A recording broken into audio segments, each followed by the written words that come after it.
नमस्कार, बहुत स्वागत है आपका। आप देख रहे हैं जी मध्य प्रदेश छत्तीसगढ़। मैं हूं आपके साथ विवेक शुक्ला। छत्तीसगढ़ में 12वीं की परीक्षा को लेकर स्कूल शिक्षा विभाग और निजी स्कूल संगठन में ठन गई है। स्कूल शिक्षा विभाग ने संक्रमण के कारण ऑनलाइन परीक्षा करवाने का फैसला लिया है, जिसके तहत छात्रों को अपने नजदीकी सेंटर से प्रश्न पत्र लेकर 5 दिन में सेंटर में जमा करना होगा। तो निजी स्कूलों ने ऑनलाइन परीक्षा का विरोध किया है। प्राइवेट स्कूल संघ का कहना है कि 12वीं की परीक्षाएं ऑफलाइन ही ली जानी चाहिए, खासतौर पर तकनीकी विषयों की परीक्षाएं ऑफलाइन होनी चाहिए। वहीं स्कूलों की इस मांग को लेकर स्कूल शिक्षा मंत्री प्रेमसाय सिंह टेकाम ने सिरे से इसे खारिज कर दिया है। उन्होंने कहा है कि कोरोना को देखते हुए फिलहाल ऑफलाइन परीक्षा के विकल्प पर विचार नहीं किया जा सकता।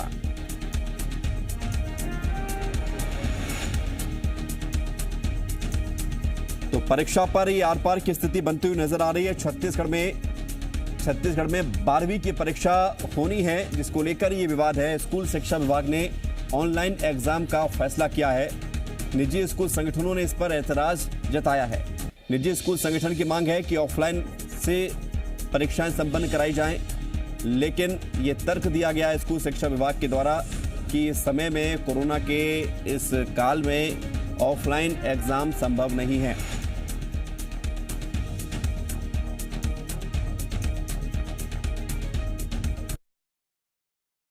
12वीं जैसे कक्षा के लिए तो बहुत ही गलत है। उसमें क्या होगा, हम ये मांग कर रहे हैं कि जो तकनीकी विषय हैं उन तकनीकी विषयों को के एग्ज़ाम ऑफलाइन लिए जाएं, फेस टू फेस मैनर में लिए जाएं।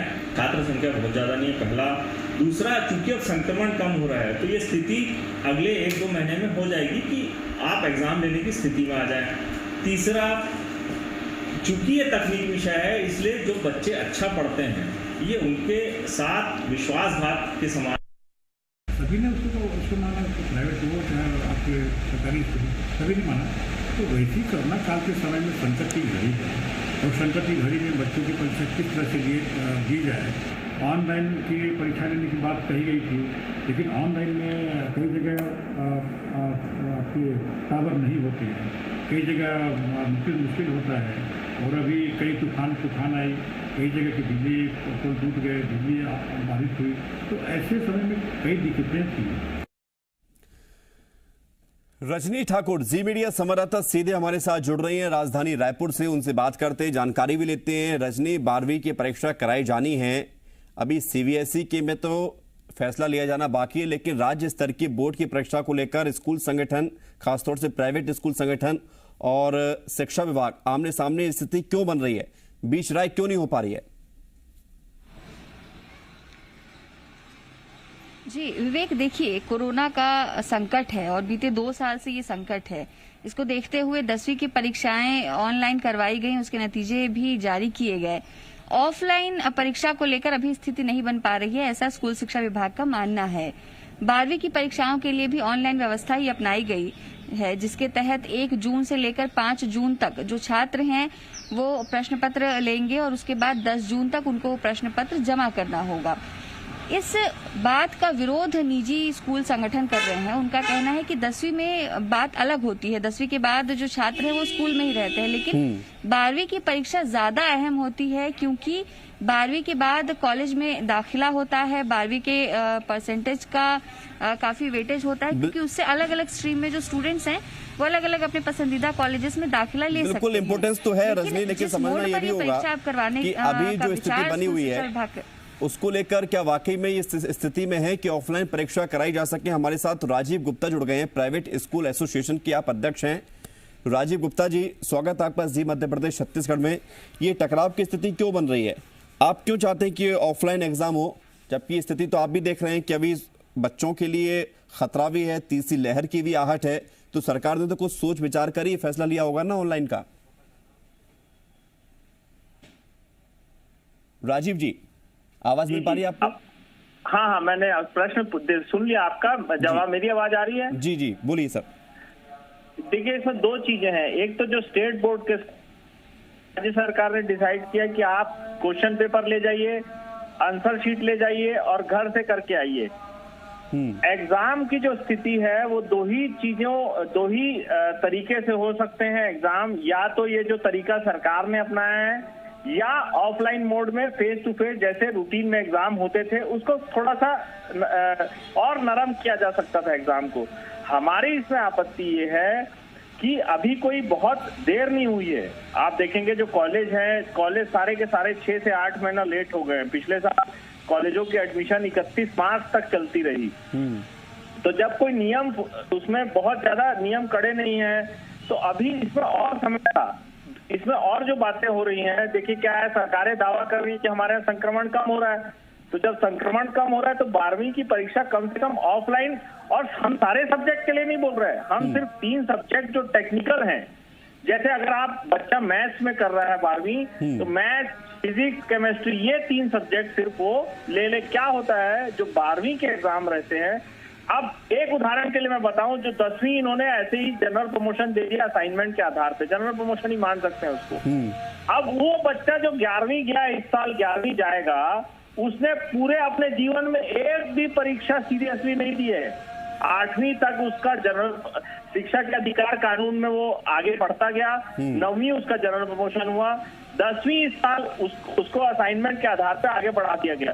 ठीक है, 10वीं में हमारी बहुत ज्यादा उसमें विरोध नहीं है, लेकिन आप उस बच्चे के बारे में सोचिए जो 11वीं पहुंचा है, उसने कोई सीरियसली एग्जाम नहीं दिया, वो जीवन में क्या करेगा? राजीव जी, इसलिए हमारा जीवन बचेगा तब तो कुछ कर पाएगा। 1 जून, एक छोटी सी बात मैं पूरी कर लूं, आप 1 जून को देखिएगा, सीबीएसई सारे राज्यों से राय ले रही है।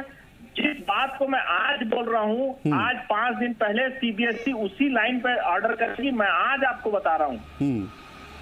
ये बस ठीक है, आपकी जो बातें हैं वो व्यवहारिक हैं, लेकिन अगर आप गारंटी लेंगे या स्कूल वाला गारंटी लेगा जिसके स्कूल में पेपर होंगे, यदि बच्चों को कोरोना हो गया तो जिम्मेदारी किसकी होगी?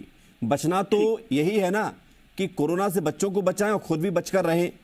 रास्ता अगर बीच का कुछ खोजा गया है, ये बात ठीक कह रहे हैं आप कि बच्चों ने पहली बार किसी का एग्जाम वो देने जा रहे हैं और वो भी नहीं देंगे तो आगे क्या होगा, लेकिन सबसे बड़ी प्राथमिकता तो ये है कि बच्चों की जान बचाई जाए, उन्हें कोरोना से बचाकर रखा जाए।